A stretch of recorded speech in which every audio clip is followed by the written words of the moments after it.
I gotta wait just a little bit and stall a very, very quick second before I lay the main point of this video out here. But the woke mob is upset with Deon Sanders. They're upset with Prime. They're upset with prime time. And don't worry, I'll be explaining why here in a second. But sports, very, very much is, let's just say it's a lot more technical than people would often think. I mean, it's not like you can just put two guys out there in the field and have them compete against one another, because colleges, the way they recruit and the way coaches recruit people, obviously a lot of work goes into that. So let me just go ahead and start this video out by saying this. Life is hard. Life can be very hard. But it's especially hard if you're stupid. Now, gang, this right here is one of those very few sports videos that I do, which, by the way, I'm probably going to be doing a lot more to kind of supplement what's going on with the projects and also the pop culture and the blatant moronicalness of the SJW. But before we explain this situation, I want to go ahead and kind of say this right now. The term woke is a little bit more corporate, so I think I'm just going to go back to saying words like, I don't know, like SJW or race hustler, things like that, because I think it's a little bit more accurate when it comes to the conversation, because woke, for the most part, is just a term that's designed more for corporate. But with that there being said, let's go ahead and get into this. So unless you have been living under a rock for a while, Deon Sanders, primetime Deon Sanders, has been a head coach in Florida, and of course he took a coach at University of Colorado. Many people, mostly people of the same skin color of Deon, they have accused him of being a sellout. And they've accused him of being a sellout because he decided to take a job, leaving one job, which was obviously stepping stone, which obviously in a lot of ways would pay him more money. So obviously he would go there to kind of better his situation, which, by the way, is really and truly the meat of this video, as I will explain here in a second. Now, people are upset because primetime Deon Sanders, the way he chooses to recruit people, let's just say it doesn't exactly fit what the race hustling mob wants.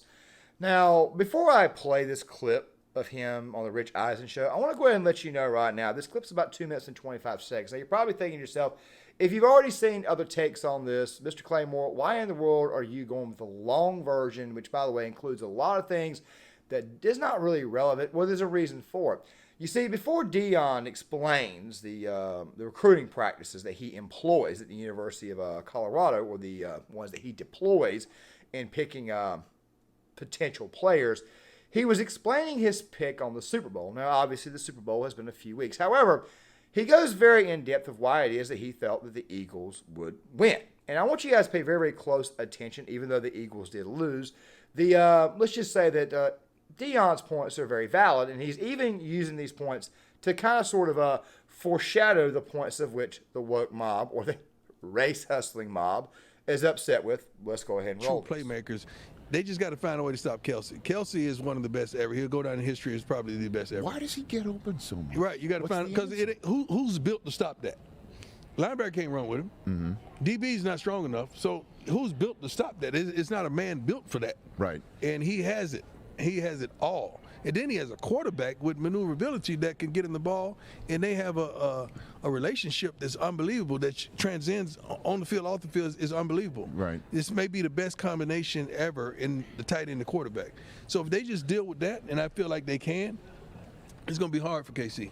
What do you think of Hurts and what he's become? Love it. Deon. People doubted that young man. They've been doubting him all his life.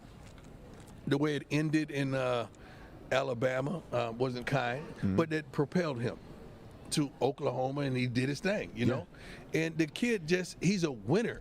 You can say what you want about him. At the end of the day, he wins, and he comes up. Can you tell who that is just by talking to him, now that you're walking in the living rooms and you're seeing more and more and more? We have different attributes: smart, tough, fast, disciplined with character. Yep. We're looking at now quarterbacks are different. Yeah. We want mother, father, dual parent. Mm-hmm. We want that kid to be 3, 5 and up, because he's got to be smart. Mm-hmm. Not bad decisions off the field at all, because he has to be a leader of men. It's so many different attributes and what we look for when we see a quarterback. And you would love a coach's son. Somewhere that the coaches coached him, and I'm not going down my road. I see you smiling because I know who your quarterback is right now. He's talking about my son. I didn't just build a template for my son, but that's what really we look for in quarterbacks. Different positions are different. Like O lineman, I look for dual parent homes, right. A strong father that they adhered 2. Right. Smart kid, at least 3.3 and above. You're also describing Hurts. Yeah, as tough. Well. I mean, physical. I mean, offensive line. My defensive line is totally opposite. what do you mean? Single mama. Trying to get it. He's on free lunch. I mean, like, I'm talking about just trying to make it. He trying to rescue mama. Like, mama barely made the flight. Trying to get out the mud. And I want him to just go get it. It's a whole different attributes that you look for in different positions, and we have that stuff just chronicled. We know what we want. Now, gang, even though Deon had gotten that Super Bowl pick wrong because Kansas City won, his overall logic was not, flawed. His logic was obviously very, very spot on. Now, why would Deon think this? Well, let's think about it really quick. Deon Sanders played in the NFL for God knows I don't know how long. I mean, look, the guy was a two-sport athlete. He played for the Falcons and the Atlanta Braves both, played football and baseball at the same time. In 1994, he won the Super Bowl with the San Francisco 49ers. He then eventually won a ring with the Cowboys in 1995. I personally like to use the year of the actual season that the championship was being played under rather than the year of the Super Bowl itself. That's just how I am. I'm old school that way. Maybe I'm a little bit more technical than I need to be, especially when it comes to the topic of sports. Now, the thing is this right here. What was Deon Sanders' position? Oh, and he also came back and played for the Ravens for like a year or so. But what was Deon Sanders' position? He was a cornerback. He was a defensive back. Very good. One of the greatest of all time. Speed. I mean, Atlanta Braves fans in the early 90s called him Neon Deon Sanders because he was so fast. It wasn't just the clothes he wore. He was that dynamic on the baseball field as well as the football field. He was an extremely dynamic player. I mean, the guy was ridiculous. It's one of the reasons why we call him primetime.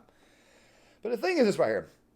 And even though as much as I disagree with Deon on a lot of issues, especially when it comes to societal issues, one thing I will never disagree with Deon on that often, except here and there from time to time, kind of like with Shannon Sharp, is his football takes. Because the guy obviously knows what the hell he's talking about. Now, guys, let me expand a little bit on what he means. So, Deon talked about offensive linemen, offensive players. We'll get to the quarterback here soon, because there's a great big giant stereotype on white quarterbacks, but trust me, you see a lot more black quarterbacks. I mean, hell, you just had a Super Bowl where you had a black quarterback and you had a mixed quarterback, and the mixed quarterback won the Super Bowl, but for the most part, Patrick Mahomes is black, but that doesn't really matter.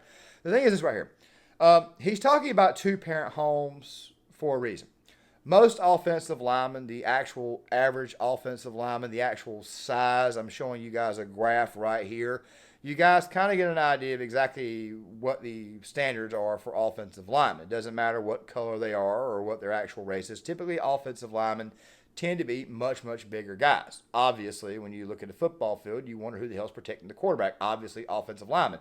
They're typically anywhere between 6'2" to oftentimes 6'8". In some cases, they're probably weigh about 350 pounds of nothing but rock solid muscle. Some cases, these guys are close to 400 pounds. Now, let me throw this out here.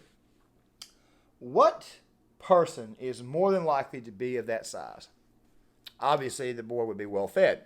Okay? How much money do two-parent homes make versus single-parent homes? It's pretty obvious. I'm trying to show you guys some graphics here. I mean, it's pretty freaking obvious that somebody coming from a two-parent household, especially if they're a football player, is probably going to be a little bit better fed. Now, that does not mean that the offensive linemen didn't struggle, because oftentimes you can recruit these guys from poor white families, poor black families, families that did stay together. I mean, it is a trope that's been going on in the African-American community, but then again, though, when you actually look at marriage rates, it actually ends up being relatively true. But the fact of the matter is that offensive linemen, they typically tend to come from households that have two parents. They do test as what you actually want. It's preferred. The boys have been fed. They've been well kept. Nobody's saying they haven't struggled before. I'm just simply throwing it out there that obviously you would want to think about that. Now, when it comes to quarterbacks, you're probably thinking, well, what he said about IQ is very important. Quarterbacks have got to know a lot of things. Have you guys ever seen what the hell an NFL playbook looks like? Have you guys actually seen exactly how many plays there are? I mean, the actual NFL playbook, or the average NFL playbook, especially even college playbooks, which, by the way, a lot of college programs are trying to gear themselves more towards the NFL. These playbooks are pretty thick. I mean, I want you to take the playbook that you see on Madden, and I want you to triple it, because there's all kinds of plays in there. Old plays, recycled plays, adjusted plays. A quarterback's got to know about checks. He's got to know about he's got to be able to make the calls in the huddle. Quarterbacks are not stupid people. They're actually pretty smart. They're pretty bright. Offensive linemen, they've obviously got to be very, very big, burly. They got to be athletic. They got to be very, very well fed, well kept, and obviously they've got to protect the quarterback. And maybe something else too to go on top of that. Maybe there's a nice little parental instinct, or maybe there's a nice little protective instinct in the back of an offensive lineman's brain, which, by the way, would kick in. I mean, I want to say it was Michael Orr who tested the 98th percentile when it came to protective instincts, even though he came from essentially a single-parent family. The movie The Blind Side is a very, very good movie. One of my favorite movies. I highly advise you guys go check it out. But that film was based on a true story. The thing is this right here. You probably would want your offensive linemen to come from those homes because, well, like I said before, these boys are pretty well fed. Also, something else too, they tend to be a little bit more obedient, meaning that they're probably going to have generally a little bit more respect for that they are trying to protect, which is the quarterback, who, by the way, is supposed to function as the brain of the team. Now, to defensive players, and let's use some common sense here. Deon's going to want some guys that might have been a little bit angrier, may have came from different types of life circumstances. I just showed you a graphic of two-parent households versus single-parent households. And you're probably thinking to yourself, okay, now it may make a little bit more sense why you would recruit for defensive players that come from single household families. Well, you got to understand something right quick, and I need to go ahead and throw this out here. Number one, if you came from a poor environment, chances are when you get to the NFL or you want to be playing football on a college program, you're going to have more desire to obviously make money. Well, defensive players make a lot of money.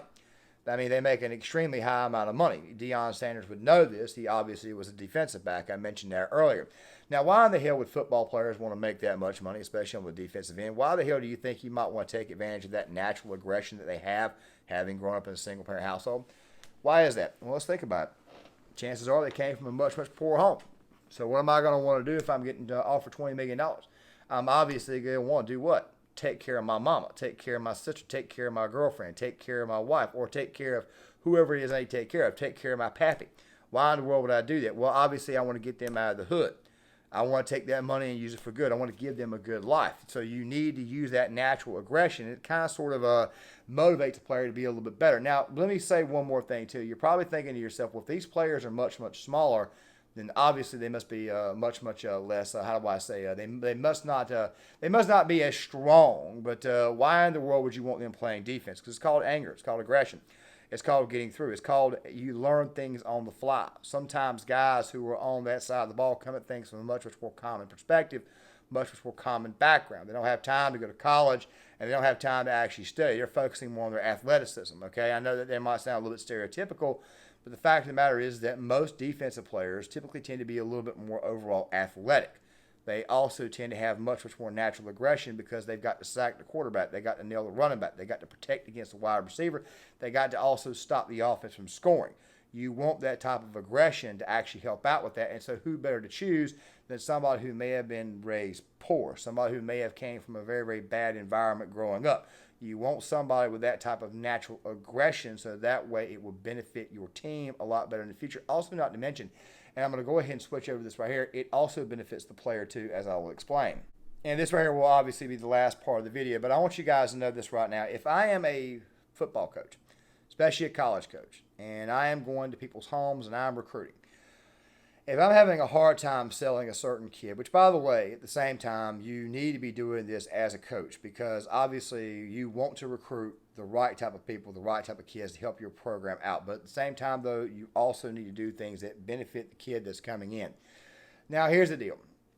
You walk into a home as a recruiter, and Deon is obviously a coach, so he's going to go on recruiting trips. You walk into a home, you go to this poor neighborhood.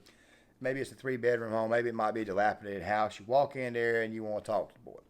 After the entire sales pitch and everything, you sit down, you get very, very real, and you get very serious with it. Maybe mama walks out the room. Maybe daddy walks out the room. Maybe sister walks out the room. Whoever else raising that child walks out the room. And this is what you do. You look them dead in the eye and you say, okay, son, let me get real with you. You're 18 years old, okay? I can provide you a college education, or if you own your craft good enough, maybe you can go to the NFL. Now let me say this right quick to you. The league stands for not National Football League. It stands for not for long. But if you strive and you do good enough, it's very, very possible you may get drafted. Who knows? You may get drafted in the first round. Next thing you know, you got a 4-year contract with guaranteed money, an option in a 5th year. Don't you want to get your mama out of here? Don't you want to get your mama and take it somewhere and take your mama somewhere else? Don't you want to buy her a house somewhere? Don't you want to buy her a nice vehicle? Don't you want to get her in a place where all she's got to do is just cook food for the rest of her? I mean, she can cook for you. I mean, she's got a much better facilities. Don't you want to get her out of this very, very bad environment? It's something that you might say to a child. Now, obviously, you might want to, word it a little bit differently, but the fact of the matter is you need to kind of put this in the child's mind. You kind of put this in the boy's mind. Well, and you also give the nice speech, but look, man, you go out to behave, son, this, that, and the other. And chances are, if you've got that money there, and if you've got your family to take care of, you're probably going to be motivated to do what? Go to the NFL and make a lot of money, okay? The situation right here would obviously call for him to try to do that so that way he can get his mama and everybody out of his house. I advise you guys go check out Flemlo Raps. He does a lot of very good videos on this topic. As a matter of fact, this channel right here was originally supposed to go in that direction, but obviously I chose a different path. Fact of the matter is that a lot of boys out there who get recruited who do what they do so that way they can get their mama and get their family or get the situation that's going on in their life a lot better. And what the hell is wrong with that? To all you people out there who are screaming and hollering at Deon Sanders over his hiring practices or over the practices that he uses to try to employ these guys or try to bring them along, you people are actually holding up the damn process. You're not helping these kids out. You're not helping out people in your own community, as they might would say. You're not helping them out. If anything, you're showing us all that you're quite frankly jealous. Now, I know Deon Sanders was an NFL football player and made a lot of money over the years, did a lot of commercials. Prime, he also been on the NFL Network. He's been on several TV shows. But the fact of the matter is this right here. Life changes. Situation dictates, and sometimes you got to find ways to make money. Deon just simply doing his craft. He's apparently turned into a very, very good coach, even though I don't agree with him on a lot of things. Deon Sanders is doing what he's doing not only to help his program out, but also help out the kids that he brings in. And I think you guys complaining about it are just simply complaining about the fact that these kids are about to be much, much more successful than you probably ever will be. I mean, these kids right here are going to make more money than I probably ever will be here on YouTube. Now, with that right there being said, guys, make sure you guys hit that like button. John Claymore here. Like I said, hit the like button. Make sure you guys subscribe. Share the video. Make sure you guys hit that notifications bell so that way you guys are notified when my videos come out. Please leave a comment in the comment section. If you disagree or anything, please let me know. I'd like to have a discussion.